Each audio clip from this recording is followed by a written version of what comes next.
The 49ers just got redemption from the National Football League. I'm going to break it down for you in this video on every single layer that I can based on the information that we know right now. Let's jump straight into it and waste no time. Hit subscribe if you're looking for daily 49ers content. But the schedule news is good for the 49ers, okay? There are a lot of details there. We're going to skip through a few of these because we've already talked about them, starting with no overseas travel. So no international games. That's good news. We'll move on to the next one. That one you already knew about. Of course, we also talked yesterday about travel mileage. For those of you that missed that video, the 49ers have the fifth most miles traveled this upcoming season. However, if you look at the West Coast teams, the pure West Coast teams, I circled them down there at the bottom. That's the Chargers, that's the Rams, that's the Seahawks.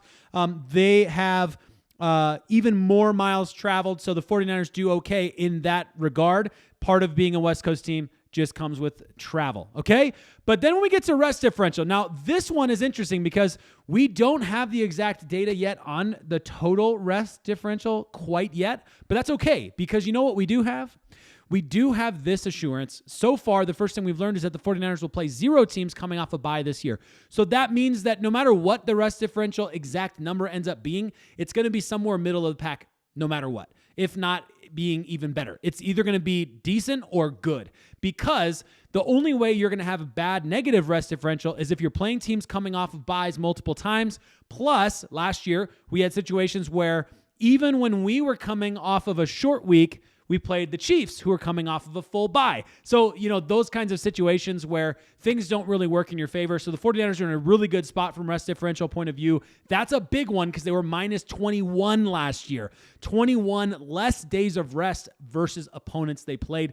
That is a huge, huge gift from the National Football League. That's redemption for what happened last year. The 49ers did get 5 primetime games. These, of course, this all just depends on how you guys feel. Okay? Because I think primetime is like ideal. The ideal scenario for primetime for me is like 4 or 5 because you don't want to be too many, especially when you get to like last year, we had 6 primetime games. 2 of them were Thursday night football games. That totally throws off. You have multiple short weeks. That's not good. And then you have, you get the longer week, but didn't really work for us in the rest differential or whatever. So I think this is better. This is a more consistent schedule for the 49ers. That's nice.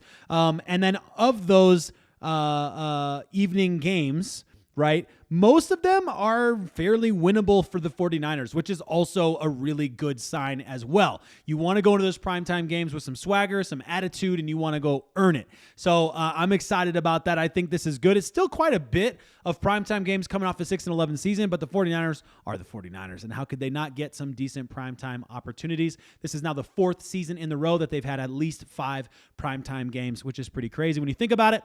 When you look at the bye week falls at, depending on how we play this season, it could be the perfect bye week. Technically, you could probably say that every year, but I think this is great if you are making the playoffs. If the 49ers are playoff bound, week 14 is the last possible week you could get a bye week. This is huge news for me.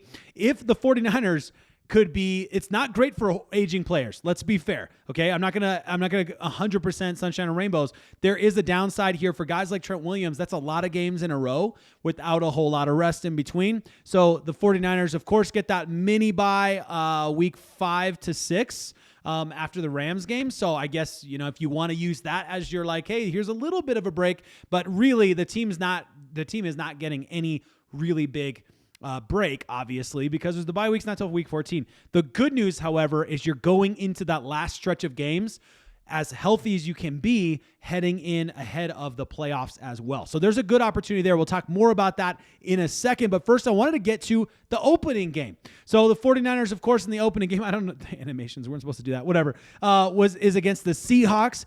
This is a love it or hate it kind of a game. The downside, and I've seen a lot of people who are not a fan of this because it's a lot on the line. It's a division game, and the first week of the season is like, nowadays, it's still preseason, the first week of the season. So, when we beat the Jets last year, everyone said, it's just the first week, whatever, like Aaron Rodgers will be fine. Turned out, actually, that wasn't true, but it also was not true for the 49ers. It was a fluke win in a season where the 49ers really struggled to win games in a way, in one particular way of looking at it, okay?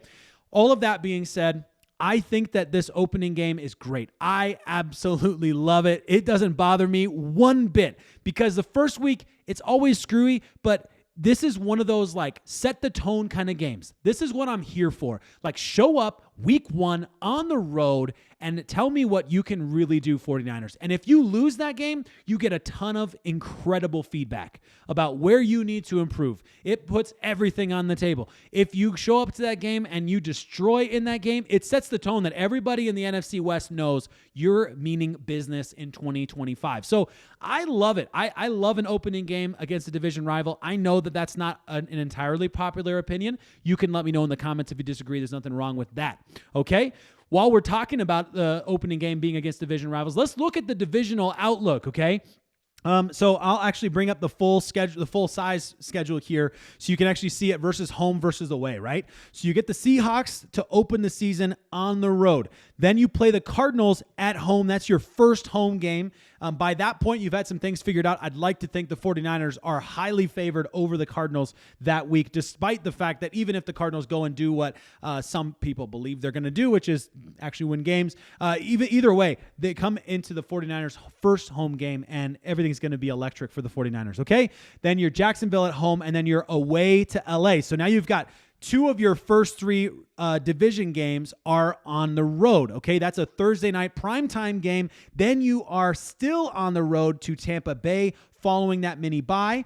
Then you go at home against the Falcons, Houston, Giants. Then you have the Rams at home. By this point in the season, you have Rams, Cardinals, and you're a couple weeks away from a bye. You might be on the tail end of your energy, but you're definitely like in a position, hopefully by that point, you've done enough early on in those big moments, those big opportunities to have a good shot. But I like a schedule that has them spread out. So I do, I like in general that you have impact opportunities at the beginning of the season.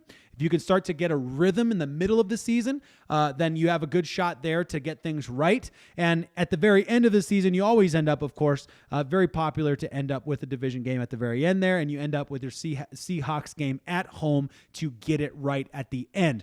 While we're talking about getting it right, something else you notice about the end of the schedule is weather, okay? So this last year, of course, the 49ers played against the Green Bay Packers late in the year. They played against the Buffalo Bills late in the year. The Buffalo game ended up being one of those games.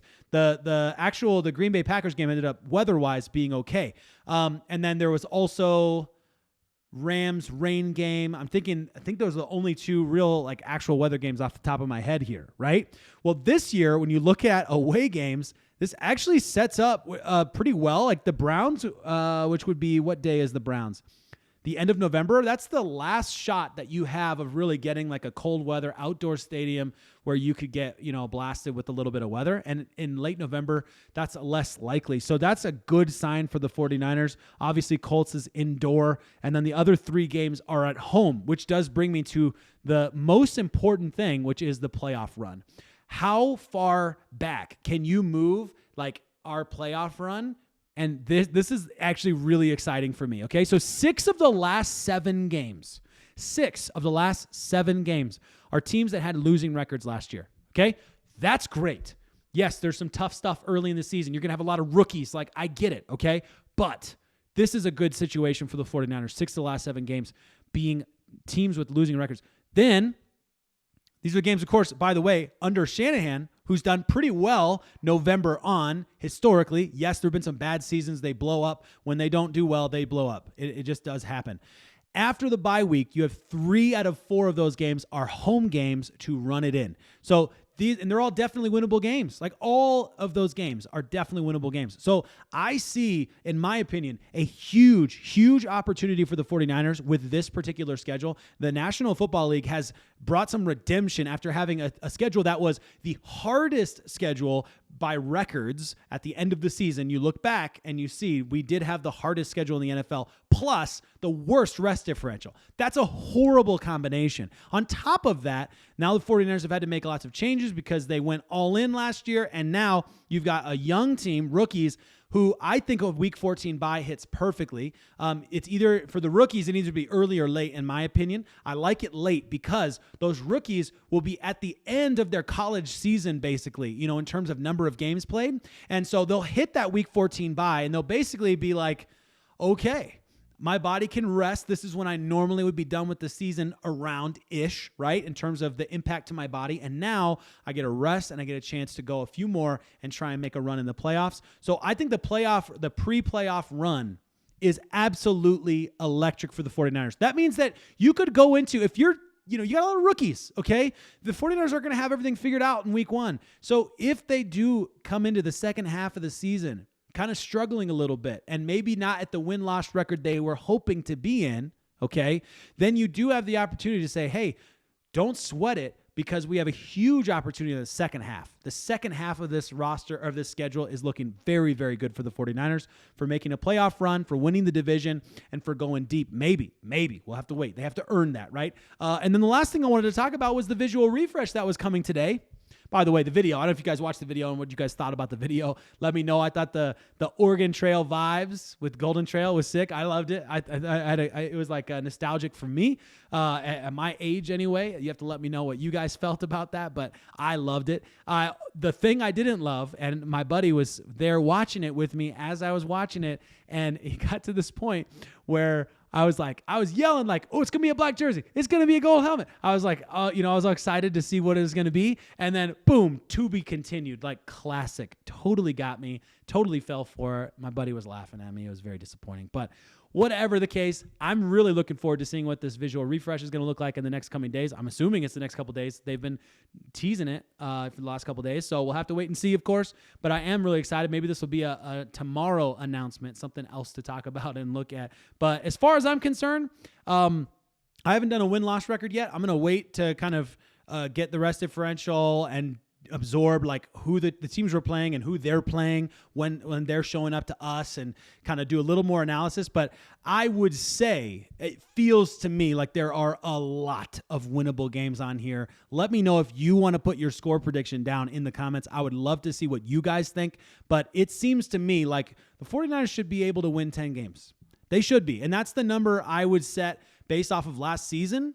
I would like to see the 49ers win 10 games. I know that that's a big ask, and I know that a lot of people, with all the changes they've had, it's a big ask. But I still think that the 49ers have this within them. I think the offense has enough of the key pieces still sitting around, and potential improvements. We'll have to wait and see on that. And then on the defensive side of the ball, it's going to be wildly different, but you have just the right guy in charge. And so, yes, a lot of rookies that have to figure things out, but also you have the right leadership in position, so that gives me hope that they're going to be able to hit very early on. And if that's the case, if they can be impact players early on, really, if Michael can just be more than run stuffing, if he can just add a little bit of pressure on the quarterback and free up Nick Bosa to have more one-on-ones, then we're talking about a huge opportunity for the 49ers and what they can do. Obviously, all the guys have to show up and show out. That's the way that it goes. We have to have injury luck and things like that. Everything is looking up, in my opinion, though. I think this is a good situation, and we're now, 13 days away from OTAs, the next level of OTAs. This is officially phase 2 when these 13 days are up, if I'm not mistaken. So that's exciting. Make sure that you're subscribed if you don't miss out, so you don't miss out on all the content that we'll be doing over the course of the next several weeks leading up to OTAs and training camp. Appreciate all of you and hope you have a fantastic evening.